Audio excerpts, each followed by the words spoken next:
Hey, yo, what's up, YouTube? This is YT Wake 'em Up, and I'm back at it again with another banger. This video that you clicked on right here is about people that have made bad financial decisions. If the people want it, they're gonna get it without even thinking twice. Even if they can't afford it, they'll put it on a credit card, they'll take out a loan. You know, other countries don't have access to all of this capital for people to make such bad decisions and put themselves in so much debt. But in America, that's possible. You already know what to do. If you're brand new to this channel, I need you to smash the subscribe button so these videos can pop up in your subscription box. You know you want to see more of these videos. Also, everybody thumbs up this video so the algorithm can push this video out. Life in 2024 is a financial emergency. Our groceries are an emergency. Our rent is an emergency. Everything is an emergency. I cannot afford to spend every last penny that I have on my debts. Because what I really can't afford is to not have a savings account and not have money in my bank account for when I need to pay for things and when emergencies are more than likely going to arise. I have spent so many years of my life paying off my debt, stressing over debt, that now I just laugh at. Like, somebody commented on one of my videos yesterday about how they spent $12 on grapes. $12 on grapes. Like, we live in such a ridiculous timeline that I just no longer can take debt as seriously as I once did. And looking back, I really wish that I could have not spent all of that money on debt.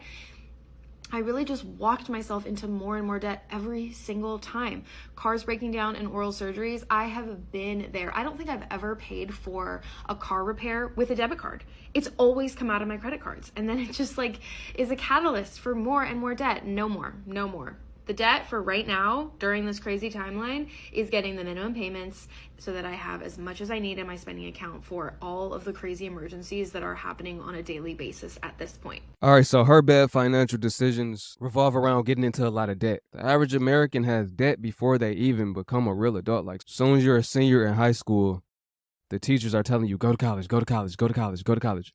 They pushing that on you to go to college. Which we learned, a college degree is nothing but a piece of paper these days. So they're forcing you to get into debt before you even understand how good debt and bad debt works. They want you to get bad debt. Millionaires and billionaires have good debt. They buy assets. They have investments. Their money is making them money back. They're buying things that'll make them money instead of take their money, like liabilities. So that's the problem within itself. Financial literacy is not taught in the education system. They teach basic economics. The credit cards aren't the problem. It's what you're buying on the credit cards. It's what you're using the credit cards for. Are you utilizing the points? Cash back? Are you getting any incentive or benefit? Or are you just digging yourself into a bigger and deeper hole? Pause. No diddy. Here's a story of the worst financial decision of my life. Of my life. I won $100,000 after winning America's Next Top Model in 2017, and What? here is the story of my biggest financial mistake of my life. So after I won the show, they actually gave me a check for $100,000. Boom, baby, I'm rich. And for some reason, my little itty-bitty undeveloped brain thought that that meant it was $100,000 post-tax. Like, they obviously already took out the game show tax because I got a check for $100,000. Newsflash, not the case. So anyways, I go and spend the $100,000. I paid $60,000 for an apartment in New York, but I had a roommate paying me back, and then I subleased it and they paid me back. Anyways, it wasn't that horrible of an investment, but obviously not the smartest thing I could have done. And then the rest of the money I spent taking my family on like nice dinners, and I bought one pair of shoes, and anyways, I spent the entire $100,000. I also got a car. Like, yeah, I spent the money, okay? Typical American consumer. You're gonna buy the things that deem you successful. Let me get a car, let me get a house, let me get a chain. Let me eat at some fancy restaurants I never could afford. Let me act like I'm balling. I can't believe she thought the tax was already taken out.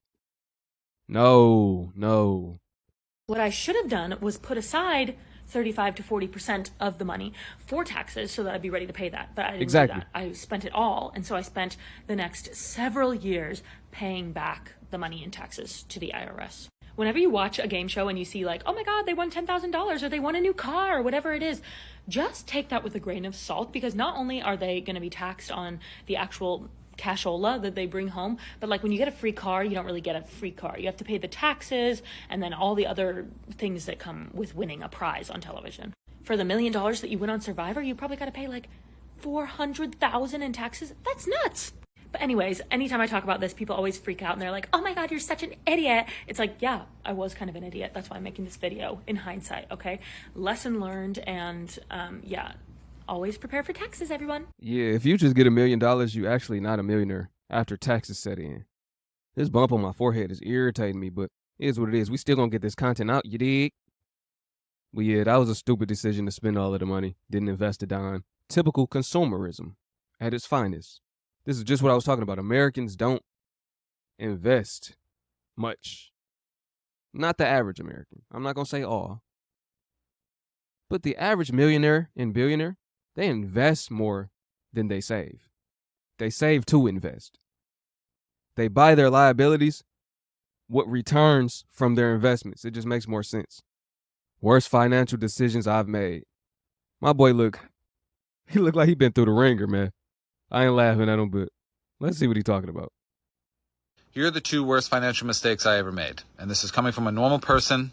I'm not super financially successful, but I'm also not a disconnected rich person who's going to tell you, well, after I sold my 6th property, then I didn't quite get the return on the 7th property. No, it's nothing like that. For people that are closer to my situation, you know, you're starting to have some money that you're looking to save up or invest or whatever. These are 2 of the worst mistakes I ever made. Number 1, sports gambling. Don't do it. Yeah, that sports betting, since this became legal in a lot of states, everybody's spending all their money, wasting all their money, going broke on sports betting. I done put a couple hundred in there. I'm not gonna lie. Even if I put the same bet in that, say my friend put in, his might hit and mine won't. I'm like, am I cursed? It's just not for me. It's just not for me. Don't go broke on gambling. There are people that get rich off of it, but very few. That's what you have to understand. But if you good at it, you successful at it, hey, do your thing. This is for the average person that don't know what they're doing. Don't even waste your money on it. The only way I can tell you it's okay to sports gamble is if you have a healthy relationship with gambling. And that is that, like, you can put the occasional small amount of money on a game to, you know, just kind of have a good time with your friends or something like that. Gambling is an addiction just like any drug, just like anything else. But instead of hurting your body or your brain, it's going to kill your bank account. It is a sickness. It will get into your brain and it will destroy your financial life way faster than you realize. Like, my story with gambling was when I first started gambling on sports, I went up $7,000 within the first 4 months, right? Pretty good. The needle was in me. Okay. I was like, oh, I could probably never work again. I could just do this full time, blah, blah, blah. Going insane. Okay. Probably within a month or 2 of gaining that $7,000, I had lost all of it. And then also down an additional $1,000. And then ever since that point, all I did was lose. I would win a little bit and then I would lose twice that amount. Until eventually I lost $12,000. So it's like alcohol. Sheesh. If you can maintain a very healthy, moderate relationship with it, then that's fine. But as soon as you understand that it's becoming a problem, as soon as you understand that it's becoming an addiction, you cannot do it. I'm telling you right now, it's designed to infect your brain. You will not win. This business wouldn't exist if you were going to win. People don't win. The companies win. The second thing is another form of gambling, the stock market. And I'm not telling people not to invest in the stock market. You should absolutely, if you're able to, put money into the stock market. But don't fool yourself into thinking that you're going to become a day trader. That is a mistake that I made, like a lot of people in 2020. I thought, oh, I'm going to become a day trader. I know a lot about stocks. Blah, blah, blah. No, I know nothing. Now, this is coming from a day trader. I mean, I don't trade stocks. I invested in a few stocks long term. It takes time. The average trader, it takes like 3 years. So you can't say that you won't become one. The thing is, you gave up too quick, or it just wasn't for you. If you get what I'm saying, like, you only lose if you quit. So the fact that he quit, he threw the towel in, yeah, it didn't work. But if you continue at it and develop a skill, a trading plan, a strategy, a risk tolerance, and a method to compound your account with like a 1 to 3 RR, risk to reward, you'll be able to come out on top long term, possibly, potentially. For those that are capable of taking on that type of risk and skill set. But it's not for everybody. I'm going to just say that. There are people that dedicate their entire lives to studying financials, studying stocks, that are still wrong all the time. If you're one of those people that is your job is to study financial reports and understand companies, then that is when like actual day trading makes sense. The mistake that I made is that all of my money the entire time should have been going into long-term index funds. What I did was I took a bunch of money, I put it into certain stocks. Some of them did all right, so I was like, oh, I know what I'm doing, blah, blah, blah. And then I put a bunch of money into other stocks, and a bunch of them tanked, okay? The only stocks that have performed well consistently over time are long-term index funds. So if you're just going to dump your money in and forget about it, which is what you should do unless you are trying to day trade, which, again, you shouldn't unless you're trying to make that your long-term career, which you shouldn't, okay? Dump money into ETFs, forget about it, let it rise over time. It's going to crash. It will crash. That's an inevitability. People, doomsday every year. Oh, the stock market crash is coming. Yeah, it's going to happen. It's going to happen, okay? Keep investing. Keep putting money in, whether the stock market is high, whether the stock market is low. Pick index funds, dump it in, leave it, let it grow over time. The ones I recommend are the S&P, VTI, and VOO. Those are the ones that I'm most heavily invested in. So if you're like, wherever you're at in life, if you're starting to get to the point where you have some savings, you're starting to think about investing money, don't do those things. There are two things that I screwed up that I now have the benefit of hindsight to tell you, do not do it. All right, now, to each his own. Like, I'm not going to persuade people to trade if that's not their vehicle. I'm not going to persuade people to do e-commerce if that's not their vehicle of choice. But you only fail if you quit. 99% of people won't become successful day traders, but there is the 1% that will, so it's not impossible. I feel like he kind of tried to diversify too quickly instead of focusing on one thing. He's just out there gambling, even with the trading. I could tell an addict when I see one and a gambler when I see one. He's gambling. So yes, for him, with the psychology that he has, he should not trade because he'll gamble on the charts. First comment says 99% of people give up before winning big. Somebody said, bro was on his way to being a billionaire and he quit. Sports betting is a trap. I'm glad I was able to escape. I'm down 50K gambling. It's time to stop. Somebody said crypto. I know a guy having $100,000 days off crypto. I know a day trader that's making $100,000 weeks and months on day trading. But they stuck with the plan. But to each his own. I mean, if you have a lot of money and you want to diversify, then yeah, you could play it safe. You could definitely play it safe. And don't try to make, like he tried to make these his, oh, well, I'll be able to quit my job and live off of this. It could be just an additional stream of income. But to each his own, like I said, that's his financial mistakes. He knows himself, and he knows that he's a gambler, he's an addict. He should not be investing into things that are going to cause him to lose $12,000. He didn't know what he was doing. That's why he lost that 12 bands. Okay, this could be a little bit of a controversial opinion, but I feel like one of the worst financial decisions you can make is financing a vehicle. And I know because I've done it. And I feel like nobody talks about it. So let's talk about it. Okay, I think that was a bit of a hyperbole. It's not the worst financial decision you can make, but it can be if you don't understand what you're doing. At the time I financed my vehicle, I did not know what I was doing. Car dealerships literally thrive on the fact that most people are walking into that dealership uninformed and misinformed about several different things. There's a lot more that goes into financing a vehicle than just making your monthly payment. Most people are very misinformed about the interest rate that they're paying on their vehicle loan. I was very misinformed.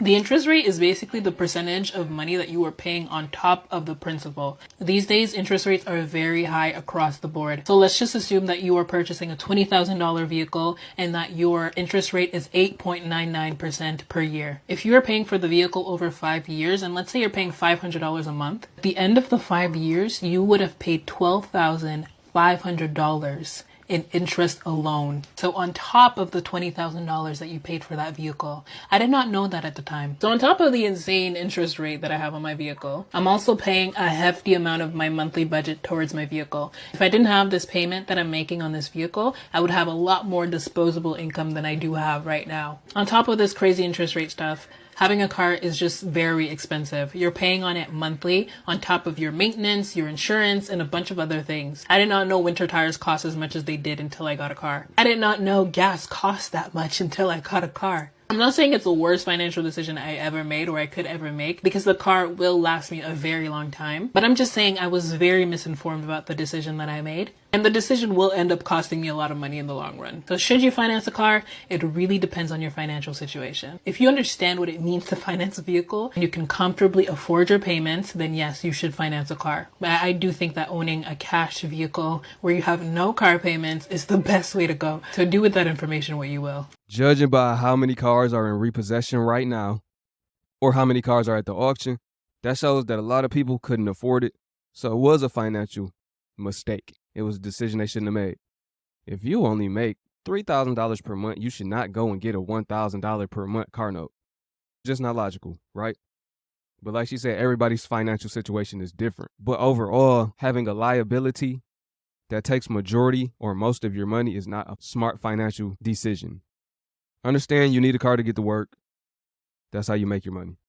But you're working to pay for that vehicle. You have the vehicle at the job 8 to 12 hours, you don't really get to enjoy it. So if you could just buy a cash car, even if it's a shooter booter, a little putt-putt, hey, you might get laughed at. It might break down at the lights.